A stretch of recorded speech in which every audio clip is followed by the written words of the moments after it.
कुलदीप सेंगर को जमानत, पीड़िता का दर्द फिर से तड़पेगा। उन्नाव की बेटी चीखी, मुझे न्याय दो। कोर्ट ने दी मंजूरी, लेकिन सवाल बाकी। उत्तर प्रदेश के उन्नाव में 2017 का वो काला दिन जब एक नाबालिग लड़की ने कुलदीप सेंगर पर गैंगरेप का आरोप लगाया। उसके पिता को सेंगर समर्थकों ने पीट पीट कर मार डाला। लड़की ने खुद को आग लगा ली, लेकिन वो बच गई। कोर्ट ने सेंगर को उम्र कैद की सजा सुनाई, लेकिन अब सुप्रीम कोर्ट ने जमानत दे दी। पहले पीड़िता के बयान को सुनिए जो मीडिया में दर्ज है। 2018 में उसने कहा था, सेंगर ने मुझे घर बुलाया, रेप किया। जब मैंने शिकायत की तो मेरे पिता को जिंदा जला दिया। मेरी माँ, चाचा पर हमले हुए। मैं न्याय मांग रही हूँ, लेकिन सिस्टम मुझे कुचल रहा है।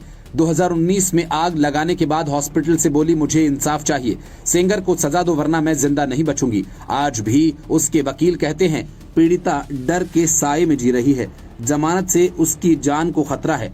अब कोर्ट के फैसले की बिना देखिए, सुप्रीम कोर्ट ने 27 दिसंबर 2025 को कुलदीप सेंगर को स्वास्थ्य के आधार पर जमानत दी। जेल मैनुअल के अनुसार सेंगर को लीवर सिरोसिस, हृदय रोग जैसी बीमारियां हैं। कोर्ट ने कहा कि लंबी बीमारी में जमानत का अधिकार है। सुनवाई लंबी चल रही है, इसलिए छूट मिलेगी। जमानत शर्तों के साथ सख्त है।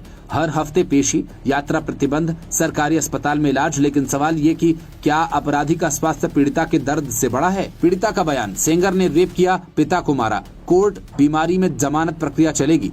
न्याय का सवाल, अपराधी बाहर, पीड़िता अंदर कैद। ये केस सिर्फ एक रेप का नहीं बल्कि पूरे सिस्टम को आईना दिखाने जैसा है, जहां पावरफुल अपराधी जमानत ले लेते हैं, गरीब पीड़िता इंसाफ के लिए तड़पती है। याद कीजिए निर्भया, दोषियों को फांसी मिली क्योंकि कोई राजनीतिक बैंकिंग नहीं, लेकिन सेंगर जैसे नेताओं के लिए कानून नर्म पड़ जाता है। उन्नाव की लड़की 7 साल से लड़ रही है, उसके परिवार का एक एक सदस्य टूट चुका है। कानूनी तौर पर जमानत का हक सबको है, लेकिन रेपिस्ट को समाज में वापस लाना क्या नैतिकता है? कोर्ट ने सजा दी, लेकिन जमानत से वो सजा कमजोर क्यों पड़ गई? पीड़िता का PTSD, उसके आंसू, उसके पिता का खून, ये सब क्या कागजों पर रह जाएगा? सिस्टम बार बार साबित करता है कि न्याय अमीरों गरीबों के बीच बटा हुआ है। जहाँ पैसा पावर हो वहाँ जमानत आसान है, जहाँ सिर्फ दर्द हो वहाँ लंबा इंतजार है। बरेली जैसी घटनाओं से तुलना कीजिए, वहाँ बिना अपराध के FIR, रेपिस्ट को मेडिकल ग्राउंड पर छूट। दोनों तरफ एक पैटर्न, एक कमजोर को दबाओ, ताकतवर को बचाओ। उन्नाव की बेटी ने कहा, मैं मर जाऊंगी लेकिन हार नहीं मानूंगी।